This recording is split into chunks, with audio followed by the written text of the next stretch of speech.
to the Voice of the Teacher. My name is Jacob Montag, and I have been on a journey for the past few months. Perhaps you've been following me. And if you haven't, here's where we're at. I've been learning about course design. And most recently, I had the opportunity to design my own world history course. It's a 10th grade world history course addressing the Texas Teaks using constructivist principles.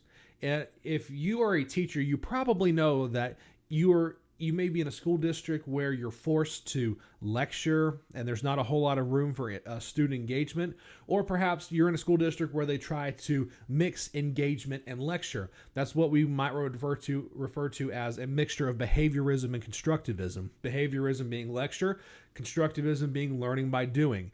If you've been watching this channel since its inception, you know that we say that stuff like that's just not effective. We've got too much data that proves it's not effective.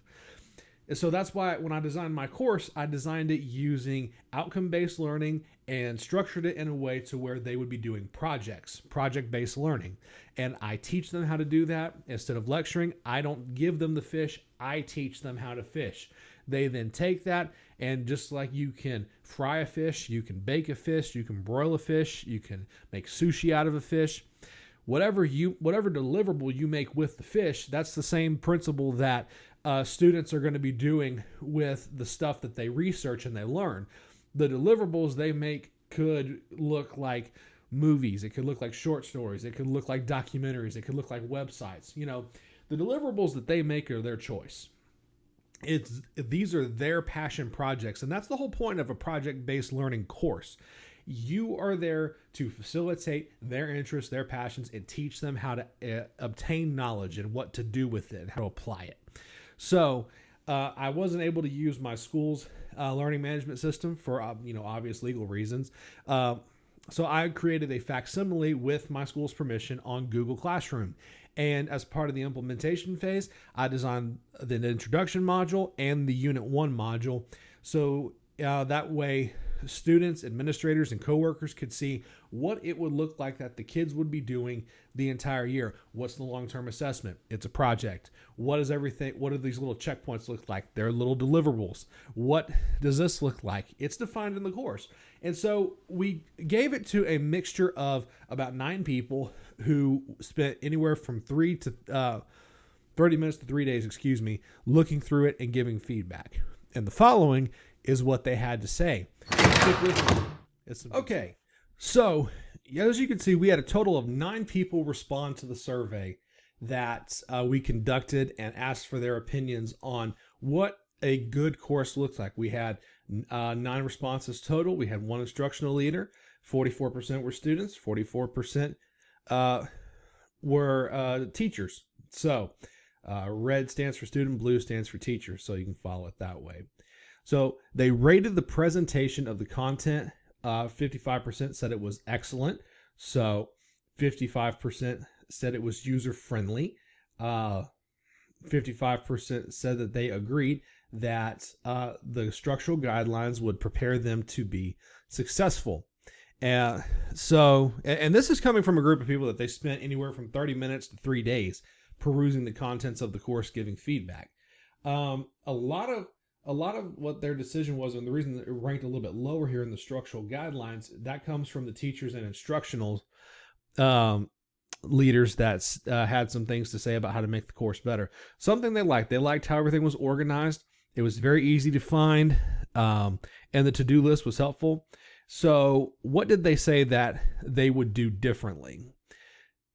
They said they would improve the course by I'm just summarizing here, but they would improve it by doing the following.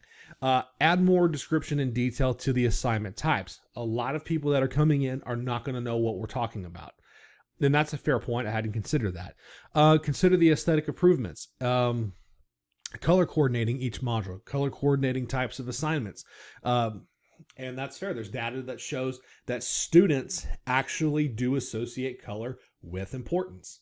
So, and then define better increment points so that way it's better known. Like, what does mastery look like? What does it mean to truly be at an intermediate or get a 100? So, But in spite of that, 77.8% of participants found that it was very, very effective. And I interpret this feedback as we're doing the right thing. So as we conclude, let's look at what the course has in its favor. One, we're out of the box of behaviorism. Students can pursue their interests, and students that looked at the peripheries of this course see that they can pursue their interest, and their excitement is reflected in the feedback.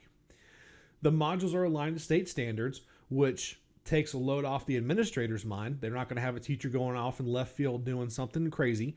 And it's even teaching critical thinking skills that can be helpful to teachers that are bound to a state standardized test, like the STAR test. So, what do we need to improve? We need to better define mastery. We need to better define how do we know, how we gauge where students are at on these projects, and that can be fixed. I plan to do what's called a criteria for success. Shout out to my friends at Idea Public Schools for helping me with that one, providing exemplars, courtesy of also the instructional support staff at Idea Public Schools.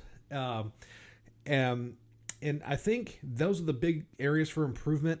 The infrastructure is there, folks. Kids have the technology. If they've got a phone, they've got the technology to do this. If they've got internet, they've got the means to do this. And so most people do. And this course, albeit not perfect, will be refined over each planning session, over each launch of a new year. So it's just a vital first step in making significant achievements for the future.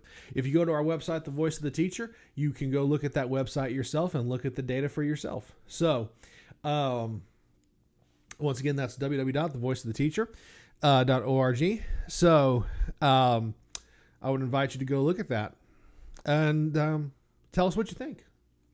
Why don't you leave a comment in the comment section below and give us some feedback on it. What would you put in there if you're a teacher? If you're a student, what would you take out?